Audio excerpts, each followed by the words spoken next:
These are 6 underreported stories that you need to know. Attorney General Pam Bondi has sent a letter to the FBI alleging that the FBI refused to hand over all of the Jeffrey Epstein documents. Bondi believes that an FBI field office has more documents than the FBI has let on. In our regularly scheduled news, corporate news outlets are melting down after a judge ruled that the White House can decide which news outlets have access to the press pool. So there's the press briefing room, which is what you see on TV, right? That's where Caroline Leavitt stands at the podium and answers questions.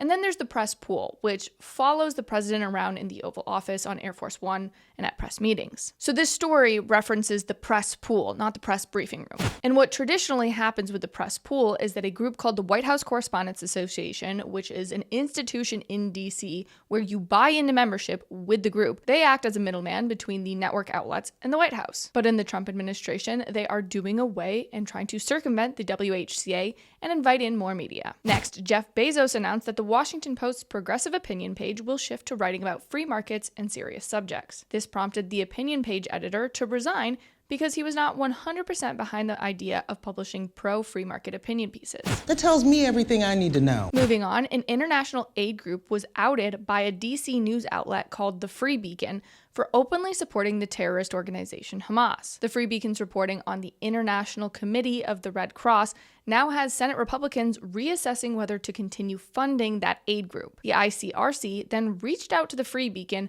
and offered to sponsor their newsletter, which is blatantly trying to buy the news outlet off. Next, Gavin Newsom is starting a podcast. He claims he's sitting down with people like Charlie Kirk, Ron DeSantis, and Vivek Ramaswamy. And finally, left-wing news outlets reported that Republicans are facing bipartisan backlash from angry voters at town hall meetings over Elon Musk's Doge efforts. Turns out a George Soros-funded group launched a campaign urging people to show up to these local town halls. And people from out of town traveled to these events to get this exact media coverage and pretend they were concerned citizens in that district. Well, you're a liar.